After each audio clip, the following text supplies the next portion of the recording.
Hi, my name is Burcu Seyben, and I really want to thank Maxwell and Dominic for making this possible. I'm just so inspired by all of the work that people are reading. And my piece tonight is going to be Vignettes of Him. And here we go. It's a creative nonfiction piece, by the way. It wasn't his looks, no, not the cowboy boots or the cowboy hat, the long blonde hair or the blue eyes, the curled, thin, simpering mustache. No, thin voice, always ready to crack a cute but smirky joke. No, none of that. It was mostly the fact that they were so out of context. They didn't fit into this plaza cafeteria where everyone dressed pristine clean and pristine chic and looked extremely Turkish, with pride as their tags. The new salad bar at the center, people mingled and showed off what they ate to each other. He stood aloof, eating a classical Turkish toast with cheese and pepperoni to contrast the vegans and strengthen his defiant image. He was trying to be the most authentic brand. Only out of his coolness, or with pure coincidence, he sat by me, the new B, FOP from the US.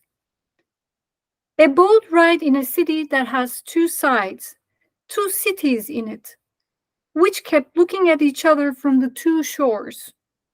With the bull running in between, the legendary strait alluring for fools who were lovers, lovers who were fooling. Had lived in the city, had never used that boat before, the bigger ones perhaps, feeling nostalgic. The boat cradled my homesickness that he sated with homemade sarma and a champagne in a picnic basket. To be popped looking at the Maiden's Tower. Tower of Leandras, he would correct. Had never looked at it from this side, a wooden tower protected by a stone wall with a bulwark still there, under the water. A Byzantine defense against the Ottomans. He first told the story and then the legends. The two famous ones about the princess bitten by a snake and Leander losing his life and getting devoured by the current. The evening was well staged for the estranged returnee who was ready to be enchanted by an oriental hallmark, an epiphany. The Istiklal Street. It wasn't on the Asian side of the city, it was on the European side.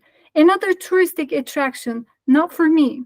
The street was my teens. It was where I had first theater production, had fallen asleep on a restaurant table where my parents had dinner with their friends after a performance, had gotten drunk in the same restaurant 10 years later with my dad the night before the National University entrance exam, had watched the best independent movies, Kieslowski's Three Colors, which taught me the sound and vision of melancholy, had devoured The Name of the Rose the day it was released in an Italian-sounding cafe and swayed to the doors next door, my kingdom for a cowboy. He wouldn't find anything to surprise me here. He did. He found a place. It was a nightclub in once a historical location, a hammam, a restaurant, a small church, or all but at different times. Bunch of his plaza people dancing first to electronic music and later to the most popular and banal Turkish pop. The club or the people didn't belong there, neither did I now. Crying hysterically, calling again and again, leaving countless messages to his phone. When had I become so possessed? I'd wanted to be a bait. I wanted to add to his chill, working in a cubicle seen from all floors of the plaza. I'd sensed his eyes on me from day one. I'd stood out as this new entity that needed to be discovered, like a new entry that they would add to the salad bar. I'd wanted to lose, but not in this way.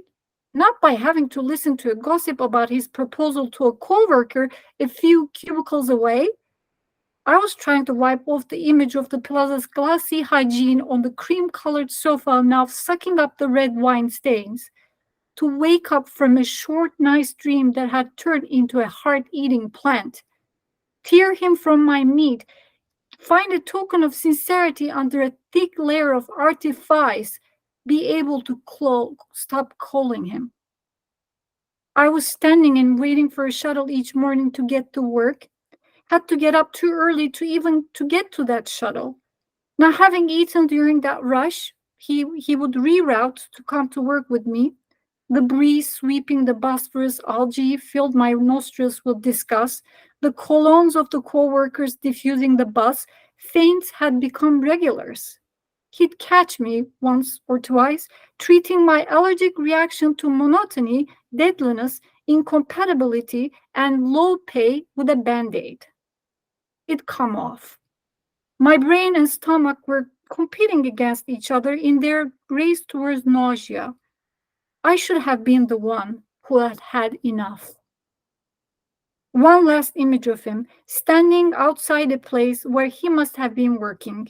He used to get these side jobs. It's a cobblestoned alley. It's evening. I'm in a car with two others. One of them steps out. The one who steps out gets into this heated discussion with a woman. I'm watching. He is watching. He doesn't see me watching him watching.